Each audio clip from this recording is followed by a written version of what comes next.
Welcome back, ladies and gentlemen, kids of all ages, to the Round 2 Back 9 coverage of the 2025 Oklahoma Open presented by Under Par.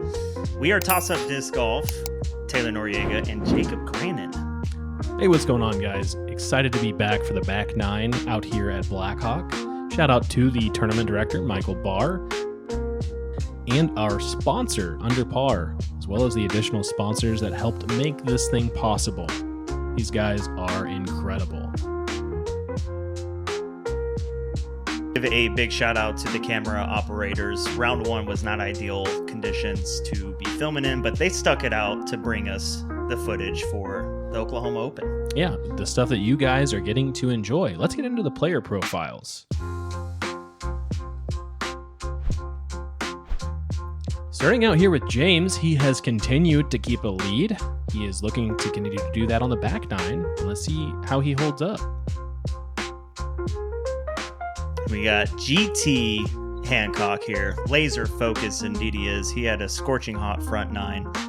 And looking forward to seeing how he plays the back 9 out here.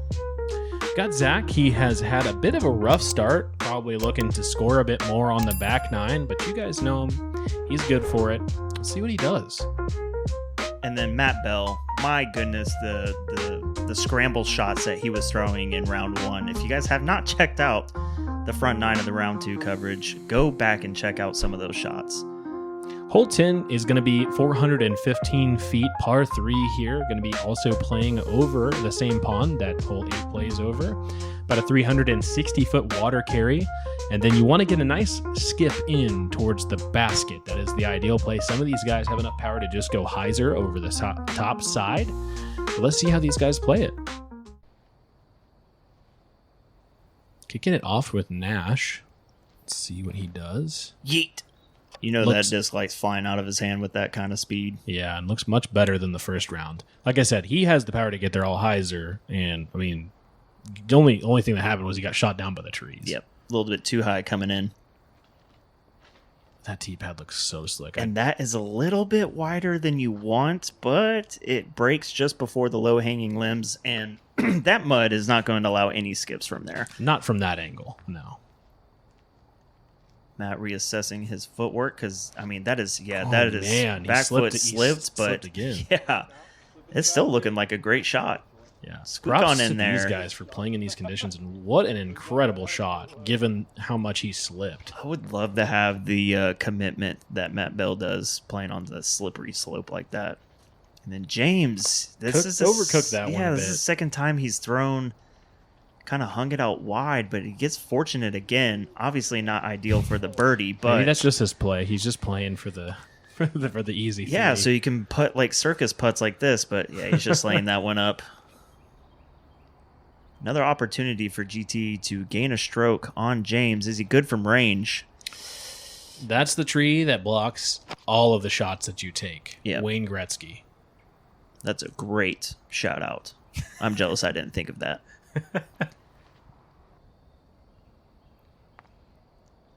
To get the only birdie on the... I need to really start doing that. The commentator curse. And both times it has been banded. So... we're going to see a couple comebackers here. See if they can clean up their pars. But Matt really only missed one hole in the front 9, so it'd be interesting to see how he does on the back. Yeah, that... you're not losing any here by taking a par. You can't take a bogey like GT.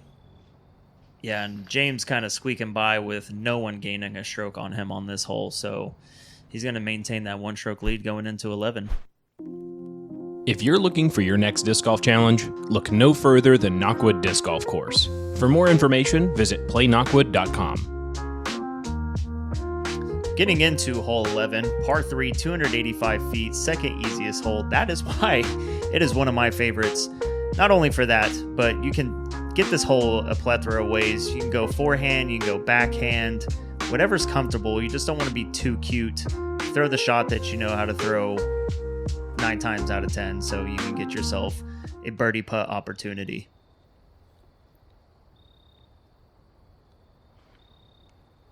Zach throwing a forehand looks a little bit more committed than the first round, and indeed it is, finding himself a little closer than he did last round. They'll put him right there in the circle. We're going to be looking to try to get 4 birdies, 4 for 4. Yep, want to see it. Backhand line here from GT. You just always got to get past that middle tree there because it likes to stop the backhand turnover shots. Matt Bell going with like a flip-up forehand there to push on Heiser. Yep, also in the circle. Well inside the circle. And so it's 2 and 2. Got 2 forehands, 2 backhands. James leaked a little bit left. Yeah, I think James wanted to put a little bit more turn on that, and with everyone else in the circle for birdie, spells trouble for James to lose a stroke on the rest of the card. Off the top, commitment was there, but you just got to put yourself closer than he did.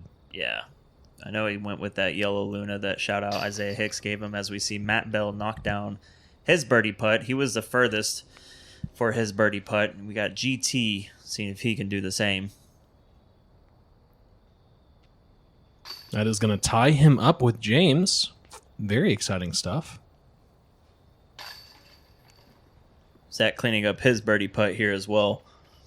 And James is going to be tapping out the lone par, stopping us from our constellation frame. Way to go, James. Yeah, shout out to you. No full constellation here. And that's back-to-back pars for James to start the back 9. Getting into hole 12 here, 575-foot par 4. Coming in at the 6th hardest, which is pretty interesting. It's a 2-shot hole. You're looking to play a mid-range up to about where the drone is flying over now, and then play a second mid-range shot up into the green. The tricky thing today is this hole is pretty much entirely underwater, so it'll be interesting to see the landing zones these guys play for. Yeah, 100%. Bring your floaties and your life preserver, because we have a lake in the middle of the fairway here.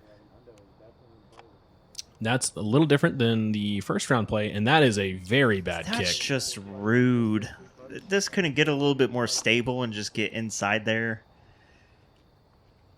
Looks like another Meridian discs here from GT. Looks to be more on the stable side. I have not thrown any Meridian discs. I have not either, and that is in the middle of the ocean. Yeah.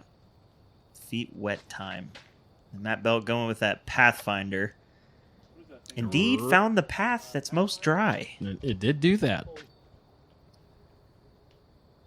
James coming off back-to-back pars. He's going to be looking to put one in the fairway and in play to try to get a birdie on this one. Trying to get over to that left side because it opens up the Heiser play over there. Yeah, and I mean, that's a standstill from there most likely. I'm so surprised to see anybody do a run-up in that amount of money. You saw him slide about like 4 feet forward after he finished his plant. He's just so dialed. You know, I remember one of the rounds that he played at De La Viega, it was raining like crazy, and he was just playing like it wasn't raining. These run-ups are crazy. I couldn't imagine trying to do that. That is also a brutal kick. That is such a rude tree. I guess I'm just really bad. I don't see the run-up play. I don't think we've got the footwork that they do. That's probably why they're a little bit more controlled. This one is a little high from James, and it slaps it down right into another puddle. He looked very displeased with that. That's insult to injury. Yeah, I don't know that you have really any other opportunity outside of just pitching out. Yeah, and I'm excited to see. He's probably not excited that he has to throw this for his third, but I'm excited to see it as a fan, and that was a grenade. And that looks like it's right next to the job basket. well done. Oh my goodness. Yeah, that was never in my wildest dreams will I ever attempt that. James pitching up and down to tap in his par. Not going to be very happy about that, given that his first shot was pretty good. Yeah, playing a little flat to start the back 9 here, and GT just off from taking the lead. That would have been a putt to put the pressure on. That looked super casual from Zach. I think he's got the putter warmed up and ready to go. Matt getting his birdie for the hole. The rest of the guys going to be tapping out their pars. So Matt getting the only birdie on this hole, showing us why it was the 6th hardest. Indeed. That lake of a fairway does make a difference to this hole. Yeah, that's exactly what it did, GT. Just flopped like a fish. Did not want to go in the basket.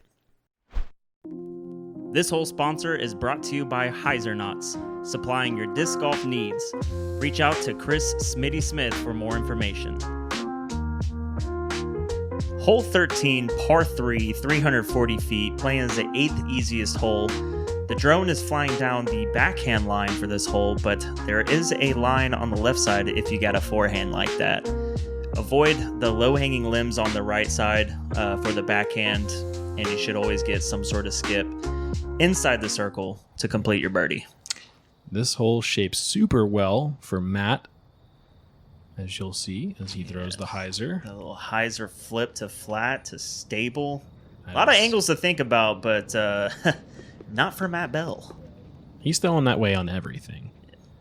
Now with the forehand, it does play a little further, and there are some trees that you have to beat. It looks like he kind of got over on top of that one with his wrist, but yeah. Don't know if it slipped out or just got excited.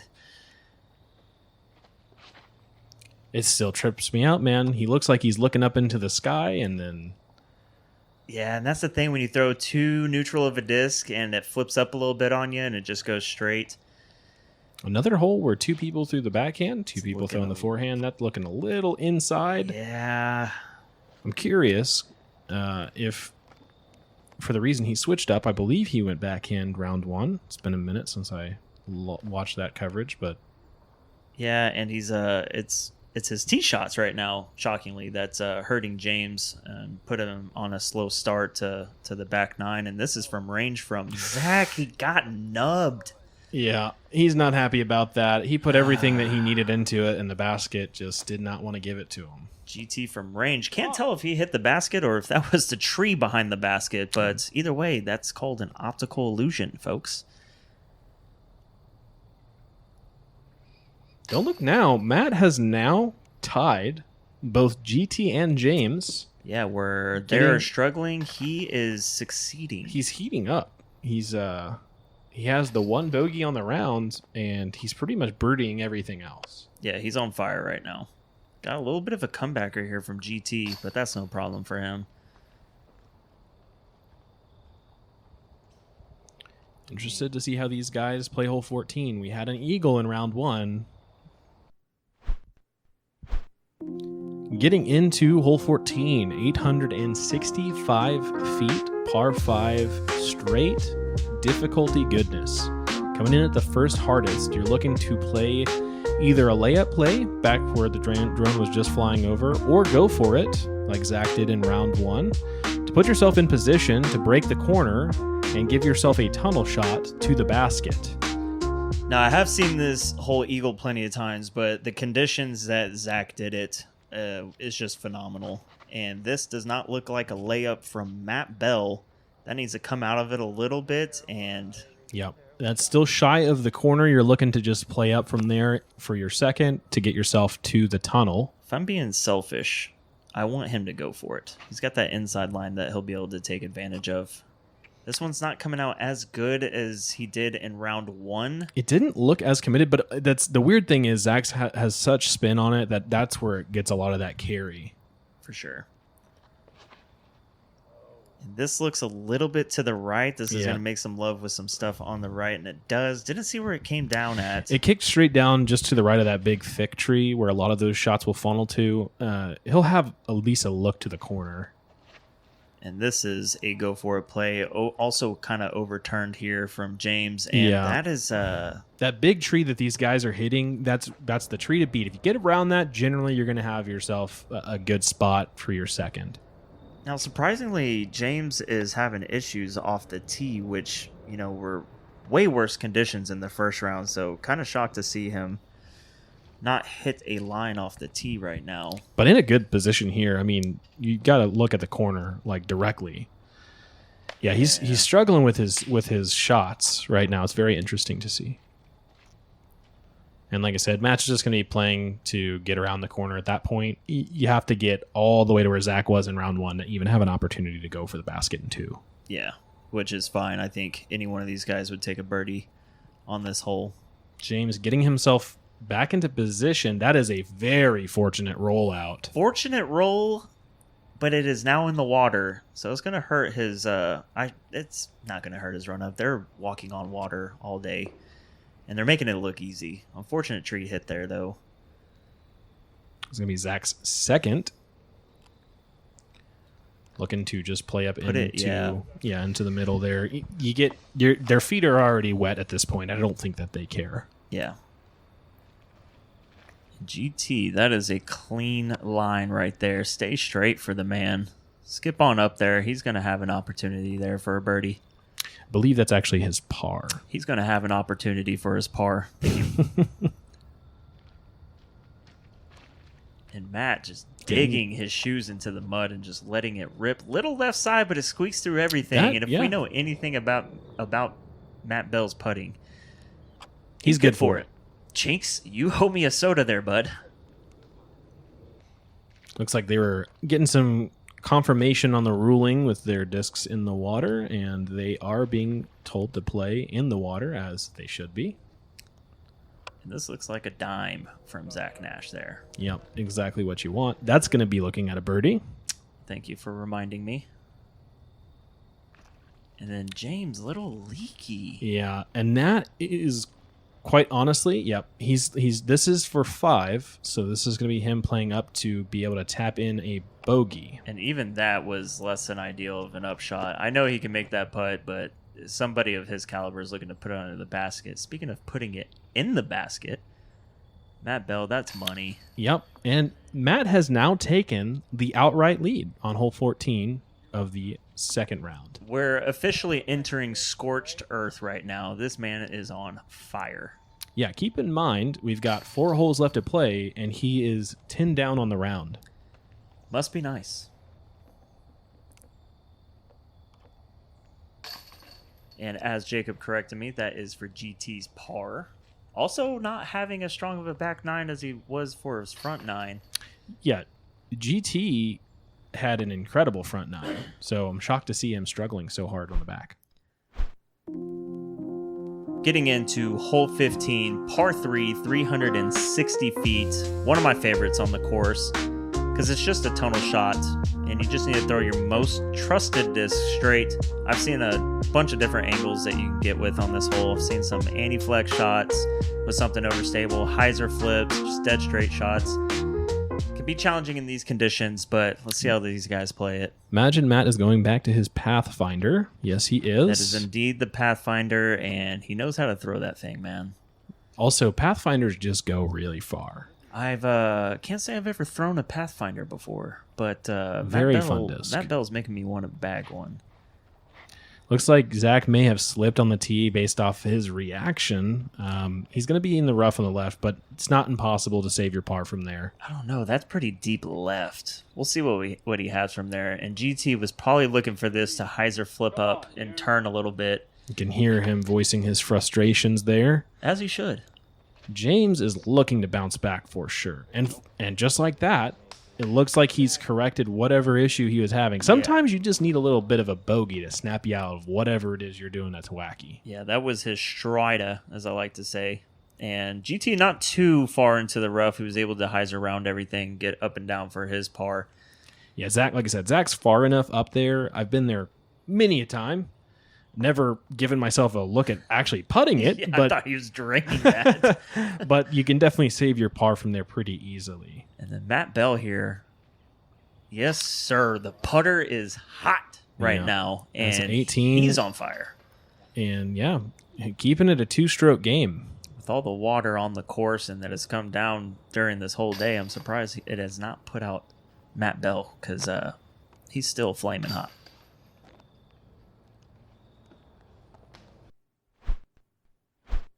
Getting into hole 16, 280 feet. Par 3, going to be playing up this tunnel. It may look easy the way the drone is flying, but I promise you the gap is smaller than you think. You really need something to play straight to stable at the end of the flight. You don't need it to fade super hard, but you do want to give yourself the best opportunity for getting a birdie. Here we're going to watch our leader, Matt Bell, teeing off. Shaping the hole, though, again, if you shape it too much, you're going to find yourself hitting that first tree. I agree with you. The more you try to shape this towards like the basket, the more trouble you bring yourself in. You just don't because want to that tree right there that the squirrel is climbing up, that James hit, is the one you need to miss. Curious to see how far right he kicked, because that could be Bogeyville. Yeah, these guys, and they're playing it for the shape of, the hole, and again, that's where you find yourself in trouble, because those trees on that left side just want to block you off. You're better off just going straight. This is going to make, with the right side. Most of the times, if you just throw the dead straight shot, you're leaving yourself a 25-footer. Here we have James in a bit of a pickle on this right side fairway rough, but it looks like he has a line to the basket. That's great. And you may notice the camera footage change. There was starting to get low light. We are obviously well into daylight savings, so we had to make do with the camera equipment that we had available at the time, which was a phone. So just keep that in mind. It will return back to the footage you're used to. And what an incredible par save from GT. Yeah, that was phenomenal. He's not happy that he took a par on it and it required that long of a putt to get the par, but oh no, it's not the finish you want to see. Here we're going to have these guys tapping out their pars, and here we go. Matt Bell tapping out the lone birdie, taking yet another stroke on the card. That is 6 in a row. I'll hold my thought. Double take here for GT. Look the old at this. stepper puts it in the basket. Hearted all the way. Again, not happy, but it's in the bucket, man.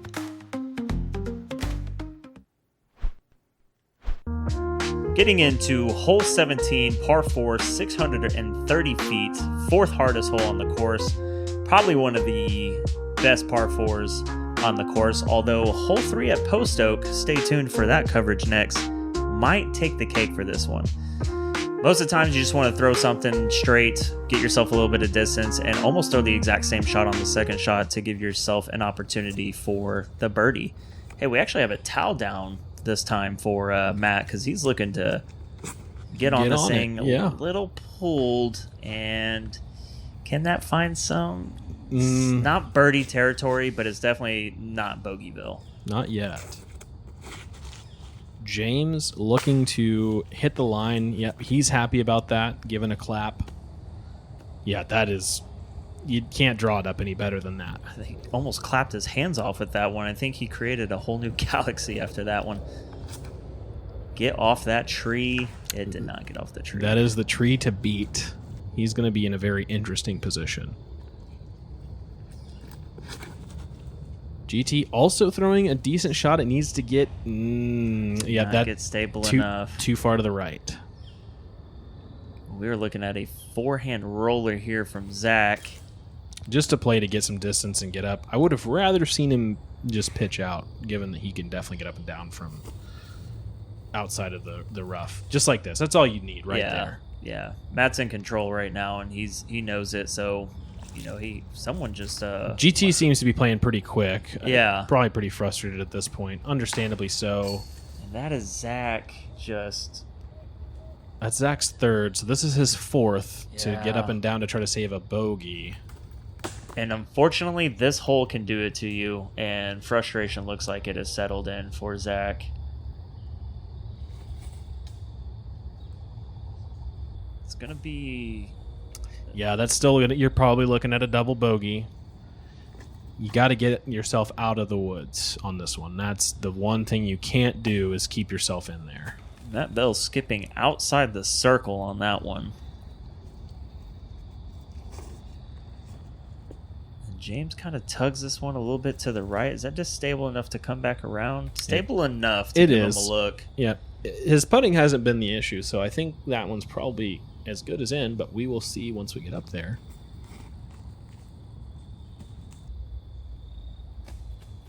Yeah, and that's just fine there from GT. Mm-hmm. That's all you need. We've seen Zach from range today a couple times. Let's see if he can get off that band and put it into the heart of the chains there. Drop for him, get hyzer. And there we go. What a double bogey save. I actually thought that was a putt for bogey, not double. So that's an incredible save. It took him 3 shots to get out of the woods, and Matt Bell's not missing, even if it is for par.